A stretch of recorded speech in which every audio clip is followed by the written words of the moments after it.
Thank you, gentlemen. This is rumor control. Here are the facts.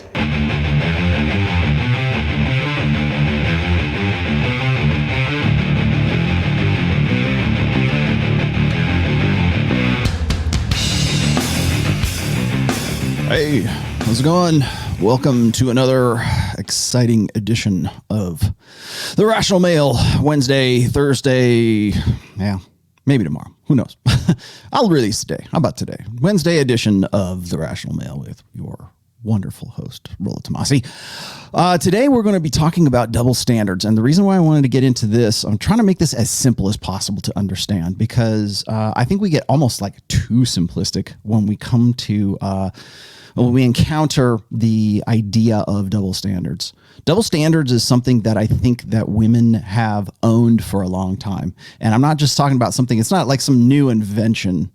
This is something that has been going on for a very long time. I mean, as far back as almost like the 50s. Okay. I mean, we're like the boomer generation or prior to the boomer generation, right? I can remember hearing this same argument come from women all the time. Now, whenever you hear double standard, those two words together, double and standard together, coming from a woman, it will almost invariably be followed by, well, don't you think that it's completely unfair that a guy who has sex with a lot of women is a superhero? He's a stud. He gets patted on the back. He's got high status. But if a woman has a lot of sexual partners, then she's loose. And I'm not going to say the word because I don't want to get banned for this one, but you know what I'm talking about. She is see you next Tuesday, right?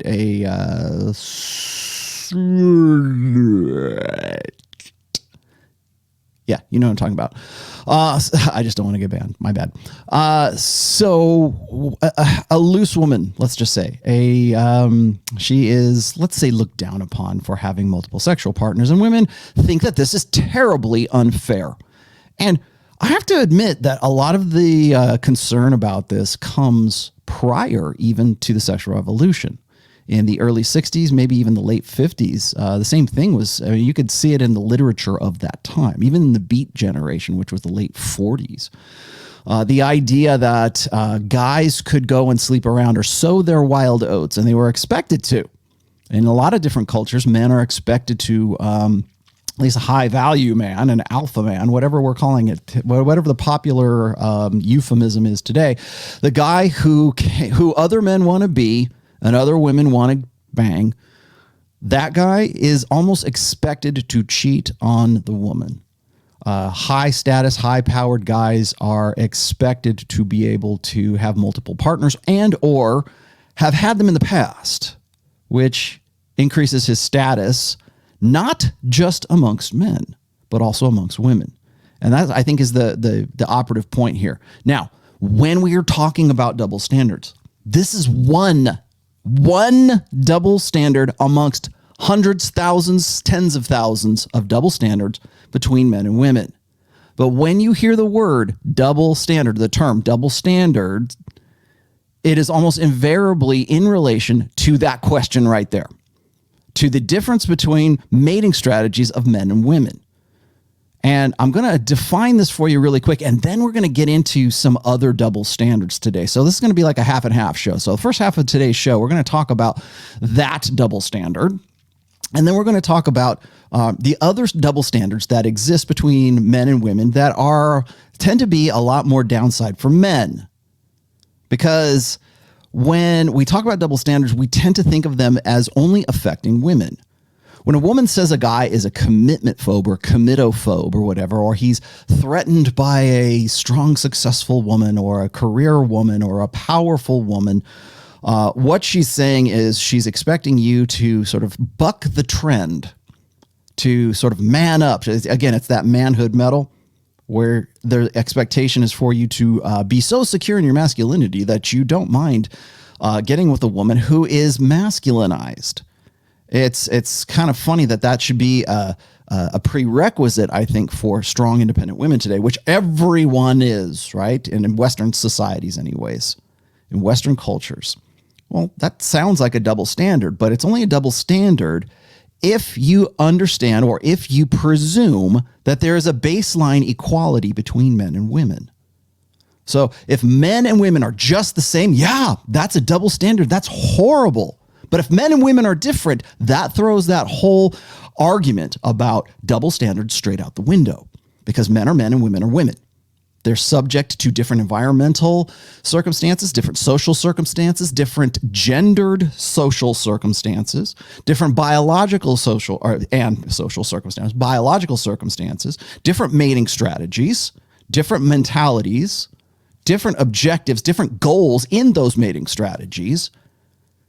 And if we accept that, if we can accept the fact that men and women are different and we think differently, we prioritize instinct, emotion, and reason differently, when we accept the fact that there are not just biological differences between men and women, but psychological, mental firmware that has been evolved over hundreds of thousands of years between men and women women have different goals and often competing goals, often adversarial goals when it comes to their mating strategies, then that double standard doesn't seem so bad, or it's put into a different light. Now, you know what I'm going to say, because this is the standard pablum that even well-meaning red pill guys throw out there. Whenever a woman brings up this double standard, isn't it terrible? It's so horrible that women can't do the same thing that men do. They can't be held to the same higher esteem, or they can't gain status because they've had a lot of sexual partners. Now, there's a fundamental pragmatic reason for that, and I'll talk about that in just a second. But here's, you know what I'm going to say. In the red pill community, there's the old, let's say, chestnut, right? That, a guy who is the key and a woman who is the lock, right? If a man has a key and he's a master key, that makes him a pretty useful key. He unlocks a lot of different locks. But if you have a woman who is the lock and will open for any key, that makes her a pretty useless lock. Now, I'm not going to use the terminology, but you know what I'm talking about. It's that same trope. It's that same thing. Women are the locks and men are the keys. Women are the gatekeepers to sexuality, and men are the gatekeepers, or should be the key masters, right? To commitment. I've done episodes about that. I'm not going to dig into too much about commitment and the gatekeepers and the key masters in this one. But the idea is that women have a different role. They have a different function. And what is that function? What defines that function? What defines women as the lock, and what makes men the key? A higher value man is more of a master key, right? A lower value man, he might be able to get one or two locks, and that's about it. Unless that lock happens to be a really crummy lock. And so there's this quality assurances that kind of go along with these, but there's an understanding that men are the keys and women are the locks. And so when we say a woman is, who's a loose woman is a really lousy key because she's holding something that's very, very valuable. Well, when we look at it in those terms, now we're looking at it in the terms of men and women are different, not the same. And what we're talking about when we talk about double standards, we are presuming the reason why we're so offended and it's so outrageous that men can do this and women can't. It's because we think that there is no differences. That men and women should be exactly the equal. They're functional equals. Functional, rational, decision-making, well-evolved, mature equals. And the only difference between the two of them is the plumbing. And that's nonsense. It's been nonsense for a long time, but we're still operating under the presumption that we're still the same, that we're men and women are exactly the equal. We should have equal opportunity. We should have equal, of course, now we want equality of outcome on top of everything else. I'm not going to get into gynocentrism or feminism in this one, but I will get into blank slate equalism today. And we will get into the idea of social constructionism, because those double standards, that one double standard anyways, doesn't exist if there isn't social constructionism and if there isn't a blank slate understanding for equality. Egalitarianism, equalism is the word that I've applied to it. I'm trying to popularize. I've been trying to use that word for a long time. But when I say blank slate equalism, it's this belief that all is equal. that the blank slate is equal, that men and women are just the, whatever we decide, we all come out tabula rasa, right? We're all born with a blank slate and we write on it whatever society writes on it. Nonsense. Men and women have differences, and men and women have different mating strategies. And as a result of that, the reason why there's conflict is because I think on some level of consciousness, men and women understand that we have differing roles. Women have to be concerned, and have been over the course of millennia, over the course of our evolutionary ancestral past, they had to be concerned with nurturing the next generation. Sorry, ladies, you are the incubators of the next generation. There's no other way to put that. Men cannot incubate the next generation.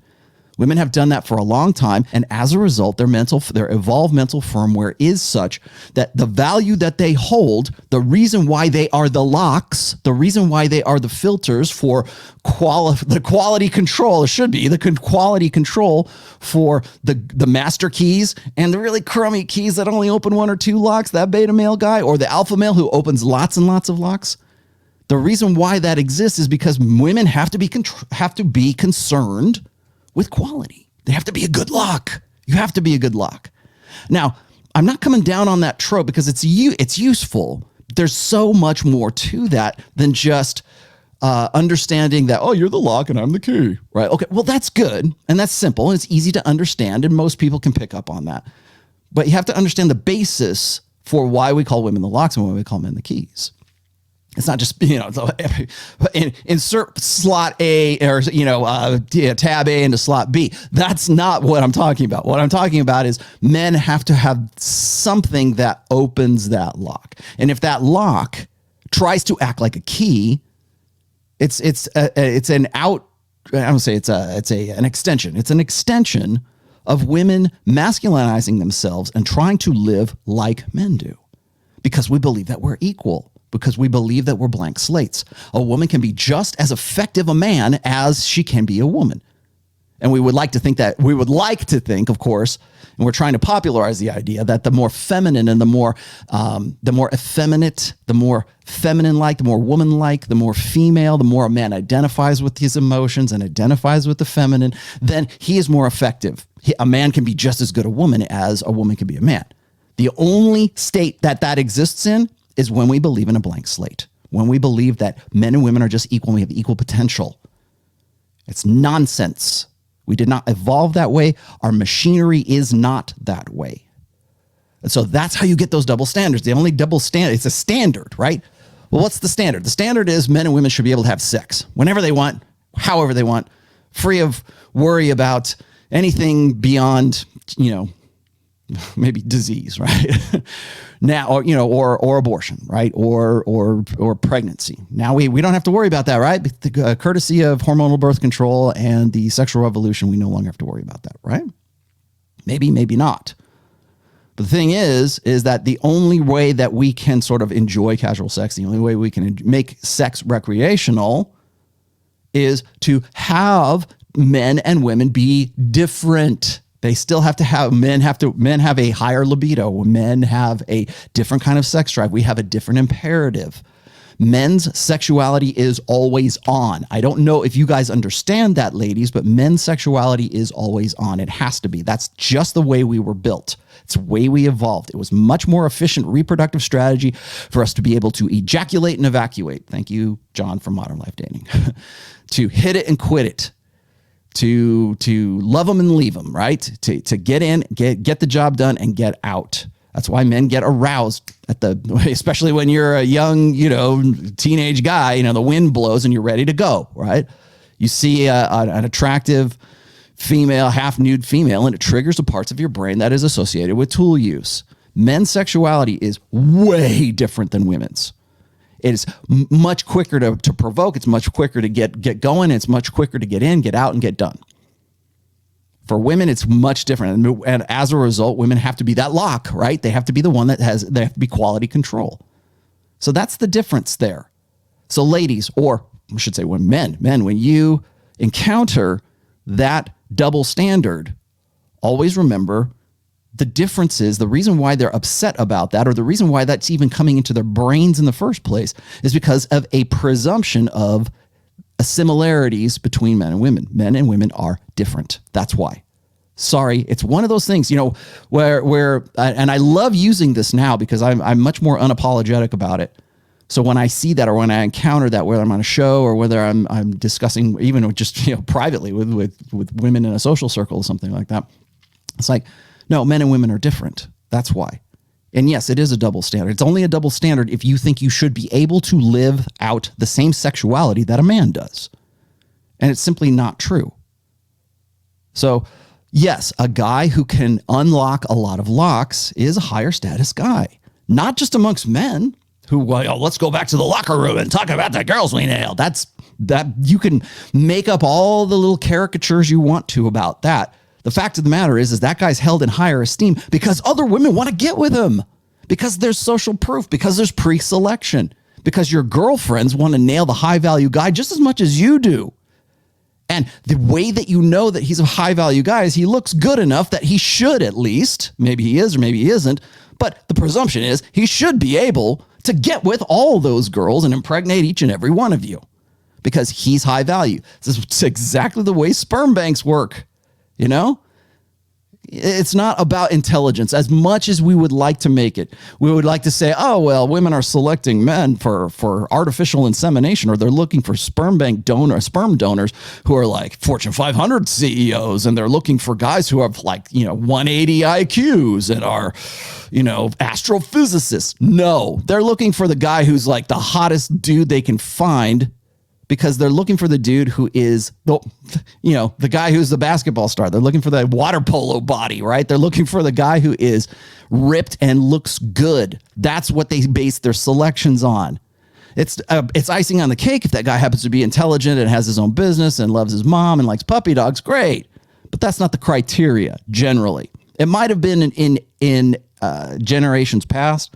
But largely women are selecting when it comes down to, their own fertilization, if they are the locks, right? And here I go, I have all of these keys presented in front of me. Which key is that woman going to pick? That's where hypergamy comes in. I'm going to do another show.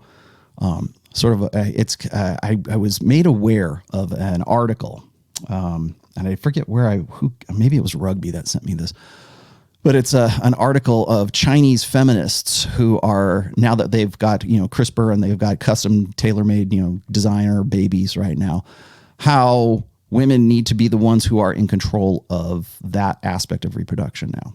So if we're going to have designer babies, it should be women who are doing the designing. And it is eugenics for feminists. And in a gynocentric social order, that becomes very, very dangerous. I mean, it becomes like Nazi Germany eugenics kind of experiment type stuff. They don't call it that, and we're going to think that going forward, at least from what I can see, we're going to call it something a little bit different. But it's essentially the same thing. It's eugenics. Women, ever since we have ceded control of the human reproductive process over to women, we've had sort of a soft version of eugenics as it is. If you can freeze your eggs, ladies, if you can do that, wait it out till you're 40, then grab one of your young eggs and inseminate yourself with, the hot guy in the foam cannon party's donated sperm, well, you've just completed your hypergamous deal. And if the arrangement, and if the state and if resource transfer from other men to you also satisfies the beta buck side of hypergamy, well, you're done, right? Life is complete. Life plan is complete. Courtesy of the state, courtesy of the society. But that's neither here nor there. What I wanted to focus on was the fact that when women are presented, being the locks that they are, when they are presented with multiple keys, they're going to look for the master key. They're simply going to look for the guy who checks off most of those lists, of that checklist. And one last thing before I move on to these other double standards here. I was also made aware of an article, and it was I believe it was in the Netherlands. And there was a kind of a concern going around because there was a guy who was on Facebook, I think Facebook or maybe it might have been on Instagram or something too. Guy was a sperm donor, but he was a private sperm donor. And so women could hit him up on Facebook and say, I'll pay you $300 for some of your let's say your samples. And the guy would meet them up, take a train somewhere, meet them up in a public place, transfer the goods. She gives him the money and he goes home and she inseminates herself, and, the rest is history, right? Well, this guy is so popular amongst women to reproduce with that it's getting to the point where he's created, I think he has been responsible for something like 70 pregnancies in a very closely confined area. So essentially what this guy has is he's got children, like half siblings, spread all over the Netherlands, right? Well, that's kind of dangerous when you think about these kids are going to grow up and they're going to have half of the same genetic material that essentially the worry is inbreeding. But the worry is only thought of later when at least 70, right? At least 70 women have decided that they want to use this one guy's sperm to reproduce with. Now, in the moment where women are saying, well, I'm never going to find the right guy and I'm going to have to go and go for artificial insemination, they're not thinking about that. They're just saying, this guy's cute. He's high. I was drunk. He was cute. And one thing led to another, right? He's the guy. He's the master key and she's the lock. Well, the lock has to open at some point if the lock wants to have a baby. So when we're looking at double standards, and we're looking at double standards in a gynocentric social order that is still predicated upon the blank slate ideal, we don't think about those things. Women certainly don't have the foresight to think about those things. And God forbid the state steps in and says, you know what, ladies, we can't have you reproducing with the same guy over and over and over again. It's like Genghis Khan, right? Was it 1 in every 200 people? I'm not. I hope this is true. I'm fairly sure this is true. But from what I've read, the Genghis Khan paradox, right, is that 1 in every 200 men on planet Earth is a direct descendant of Genghis Khan. Well, at least 70 descendants of this guy in the Netherlands are going to be wandering around and will hit a reproductive age, 18 years. Who knows how long he's been doing this, right? So you have to be careful of that. You got to be careful of that inbreeding. And God forbid the state steps in and says, ladies, you can't do this. You can't do this with your body. You can't reproduce with this guy, because if you do, there's going to be inbreeding and there's going to be consequences for that. Women don't want to be told they can't have the choice to do my body, my choice. You can't tell them what to do in a gynocentric social order. Anyways, I want to get into some of these other double standards. So double standards only really exist in that respect when we're looking at a social order that is based on the blank slate and is also based on social constructionism. Social constructionism is this, and there's nothing inherently wrong with social constructionism unless you're looking at it as just that side of things. So social constructionism, I've used this term before.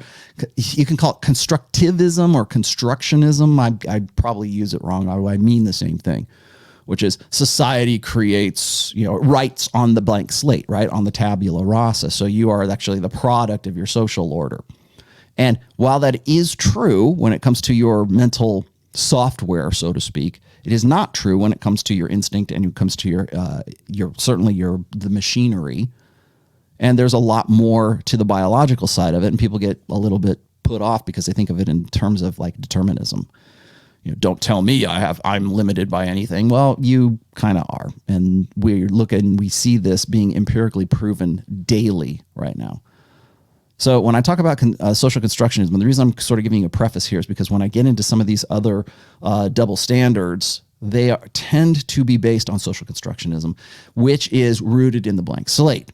So social constructionism in a nutshell is that your personality,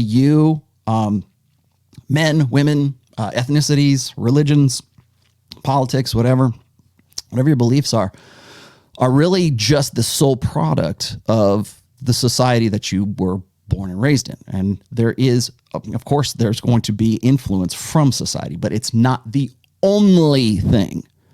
And the only way that certain isms, feminism, gynocentrism, works in a global social order is if the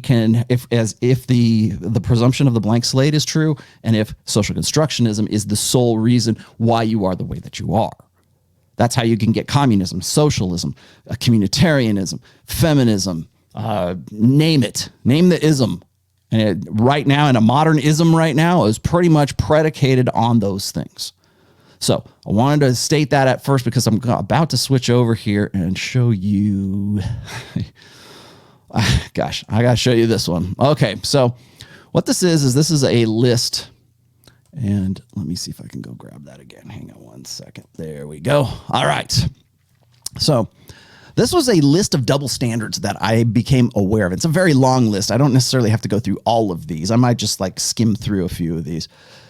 This was compiled, I'm pretty sure, not by MGTOWs per se, not even so much by like quote unquote incels per se, but this was way back in the day. I have a blog post on the rationalmale.com, and I will link it in the relevant links down here, but it is called Double Standards, as you might guess. I wrote this back in June of 2012. And it's a very brief post because I sort of let it ride on this list of male versus female double standards. So now I'm not saying, before I jump into this, I'm not saying that all of this is canon. I'm not saying that all of this should be the way that it is. But these are some of the differences, or these are some of the downside double standards that men have to deal with that women do not have to deal with, or because of the social order that they live in, these are what men have to deal with and what women have to deal with. So when we talk about, men, it's so unfair that women should be able to, or men should be able to go and bang whoever they want, which is nonsense, because if you look statistically right now, more men are not getting laid. More men between the ages of 18 and 29 right now are not getting laid, while more women are than those young men in that same demographic cohort. So that's nonsense right there. We can prove statistically right now, thanks to the internet, thanks to the GSS study, we can prove statistically that that is incorrect. It is women who are having more sex than men. So if that's the case, that throws that double standard right out the window. But these are based on a societal standard. So I'm going to go down the list here. So no confidence. For a woman, he'll ask me out. If you don't have confidence as a guy, you're screwed. And you can see what the rest of his stuff says. No money. Well, he's supposed to pay for the date, right? Societal standards.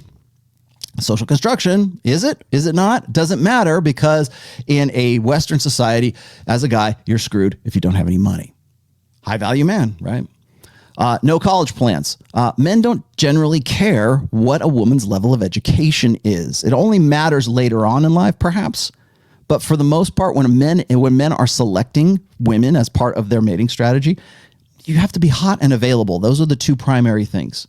It doesn't matter if you're a barista. It doesn't matter if you're a sandwich artist, ladies, at Subway. What matters is that you look good and you're funny and you're feminine and you're a good time and you're hot and you're available. For guys, no college plans.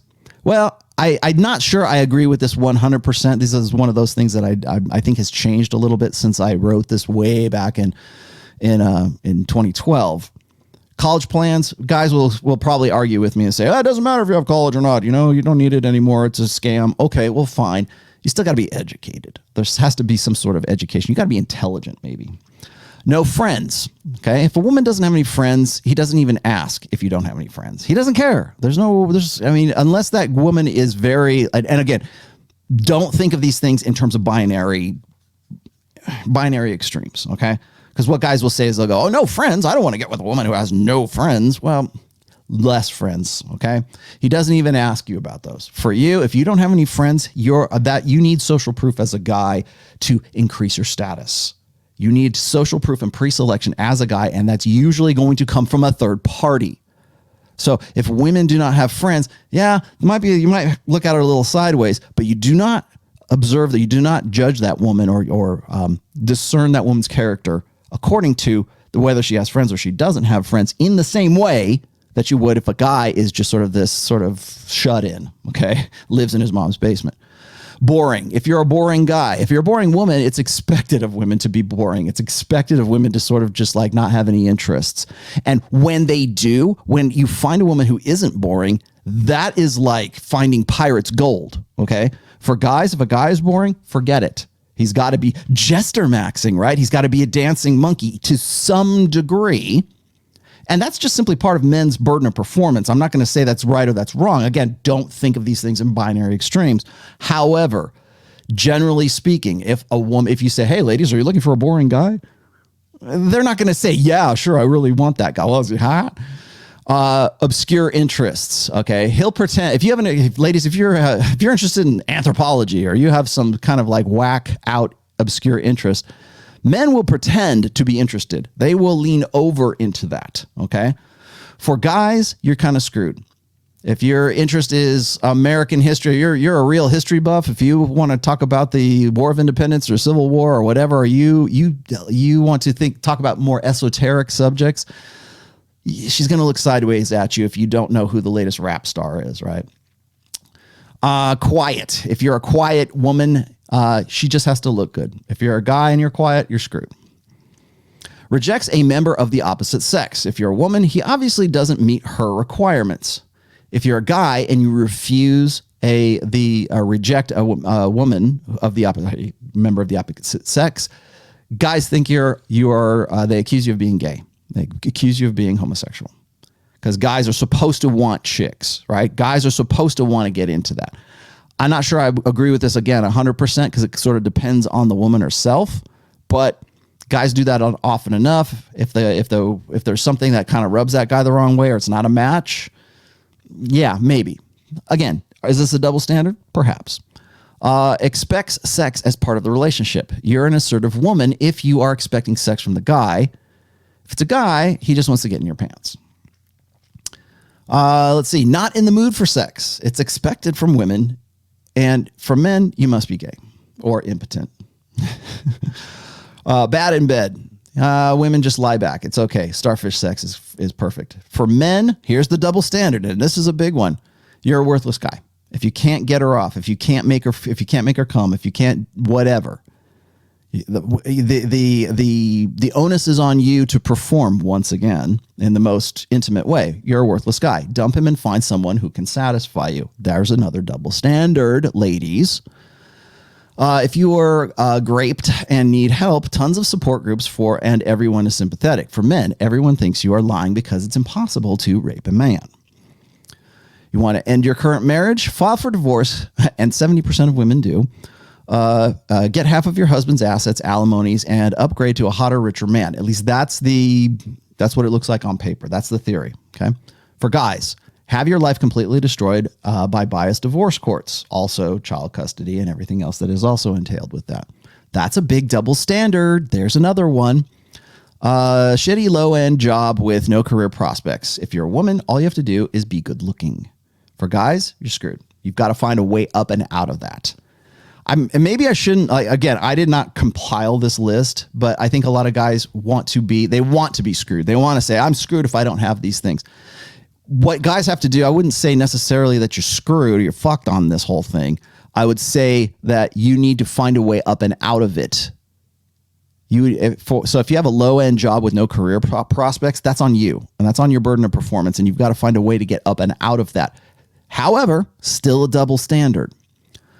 If you own guns, you're a brave woman who's taking action to defend herself. If you're a man, you're a crazy gun nut that doesn't really need guns in the first place. Don't want an expensive wedding. Knows how to handle her finances and plans for the future. If you're a guy and you don't want an expensive wedding, I'm not going to say you're screwed, but you are cheap.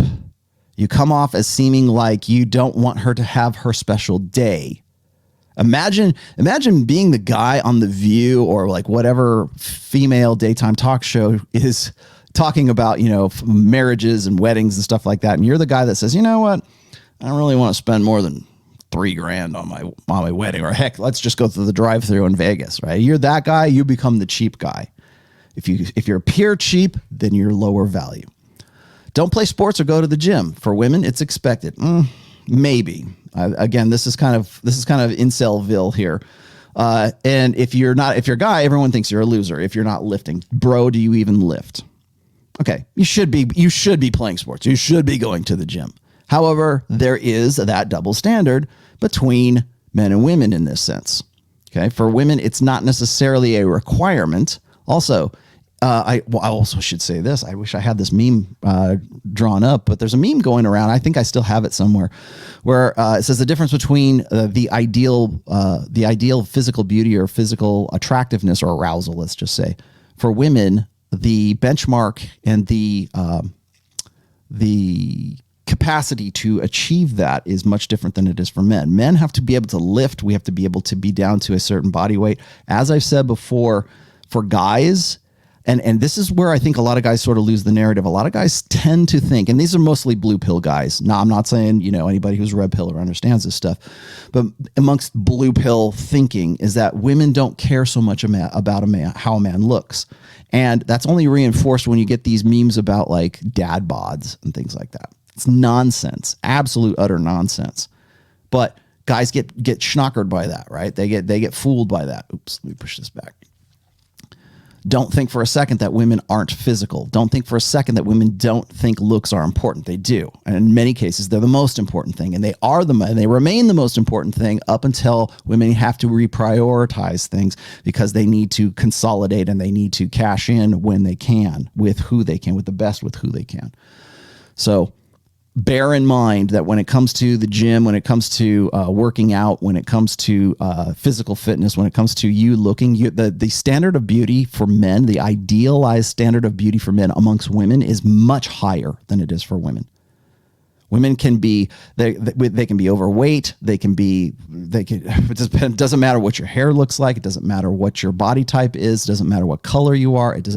Seriously, women love to, that's another double standard, by the way. Women love to believe that men have a higher standard of beauty or an unattainable, unrealistic standard of beauty that men have, whereas women are more willing to accept a few extra pounds on a guy. Nonsense.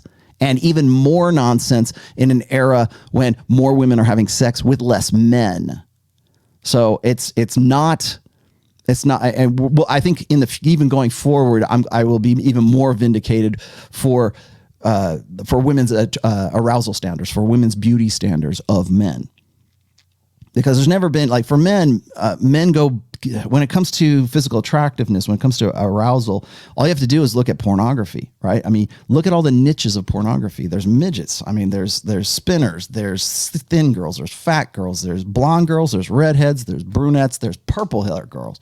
Look at the different niches of porn. Now, I'm not saying that's all the standard, but I'm saying men have a much broader scope when it comes to idealized female beauty and who they will mate with and who they will not mate with when it really comes down to it. For women, the athletic Greco-Roman look, the V taper, the jawline, the strong jawline, the six-pack abs, the broad shoulders, the big bicep, 22-inch guns, right?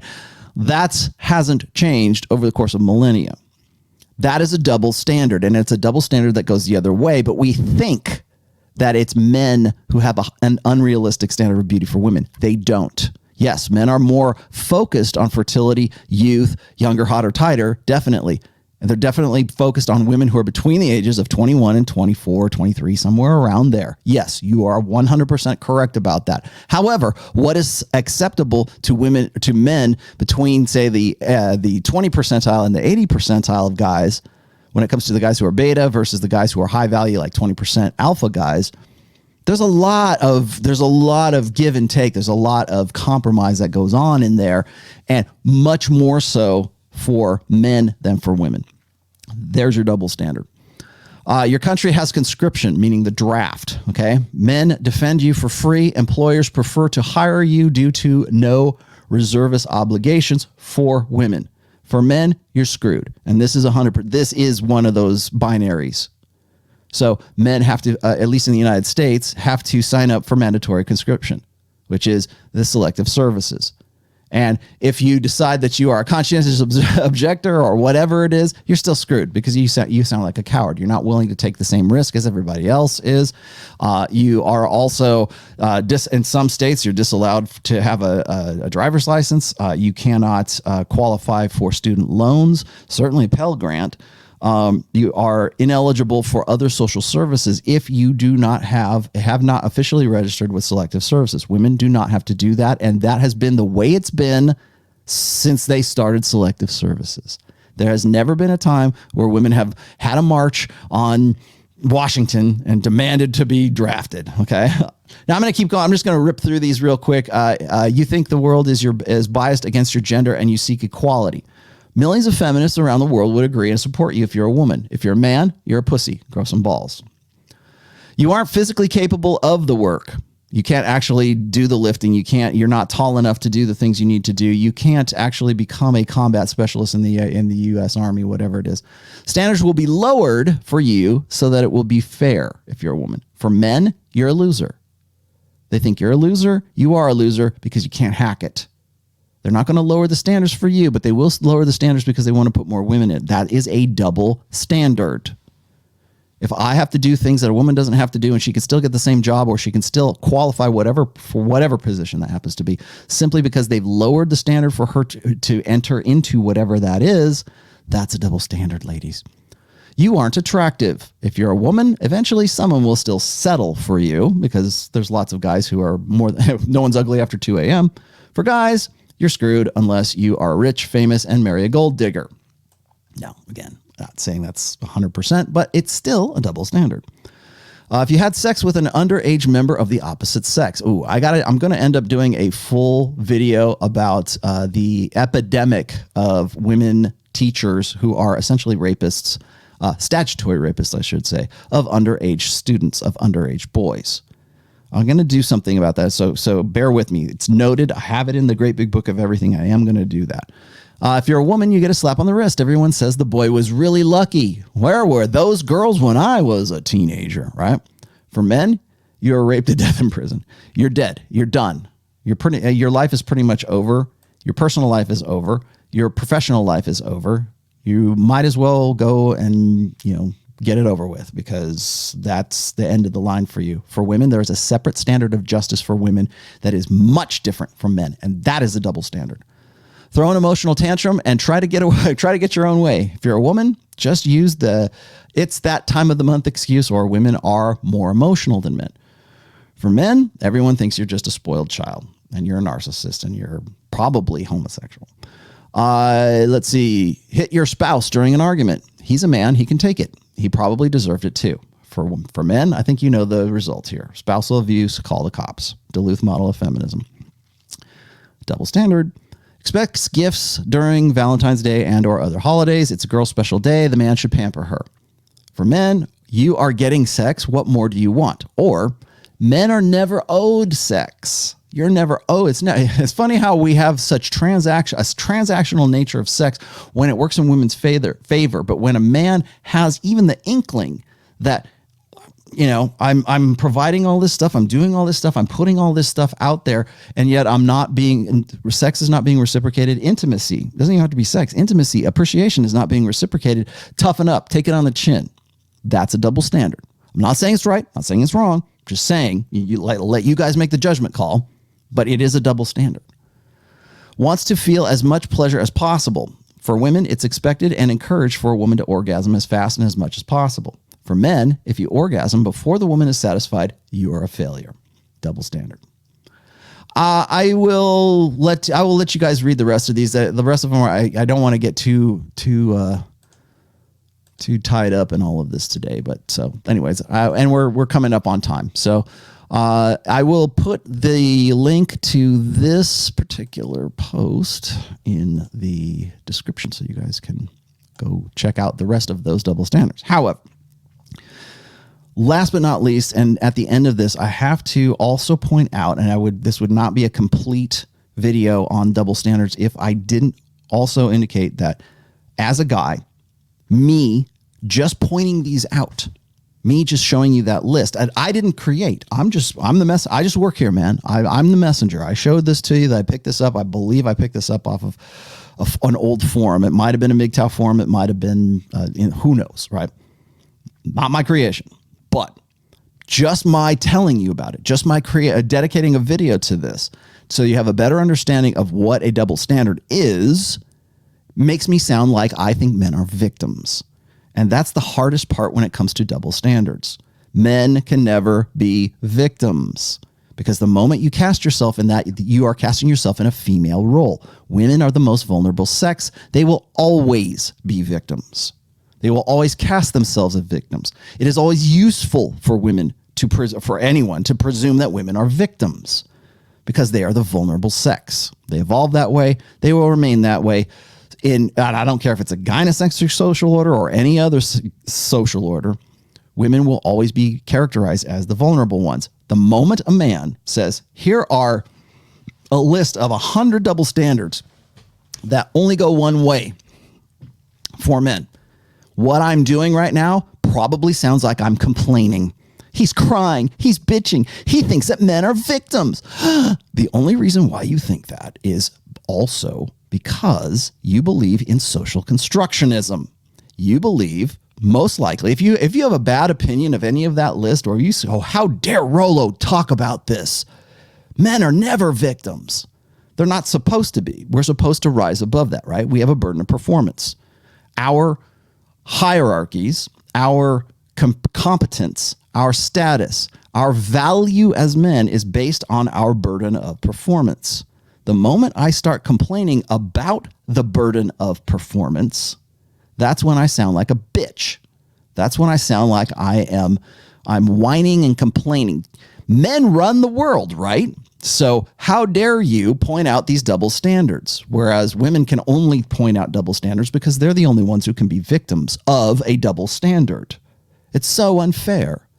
Well, do you want a fair society, or do you want to be living in a society where there are differences between men and women? That, again, blank slate. So if you're leaning, and ladies, if you think that I'm complaining, or guys, any of you guys, blue pill men who are watching this, think, oh, Rollo's just crying and bitching about double standards. I'm not trying. I don't care one way or another what you think about me or these double standards. They exist. How you process those is up to what your outlook is on the social order. So when we're talking about how men are made, or we still live in this patriarchy, we still live in this, it's a man's world, and how dare you complain about the double standards that go against you? Well, if that's the case, then the double standard that goes against women does not apply. Because if I have to live as a man in a man's world, then you should live in a woman's world. You should be in that role. And you could say that it's unfair, but the only reason you think it's unfair is because you think that we should be all equal.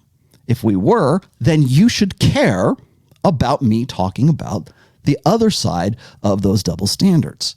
So what you're saying, essentially, is if you're going to cry about the one double standard that affects women, that is the lock and the key effect, if you're going to complain about that, but you can't cross over and be at least in some way I don't care if you're sympathetic or whatever, if you can't at least understand the double standards that are applied to men, and there's a great many of them, if you can't, then you're not living in an equalist society.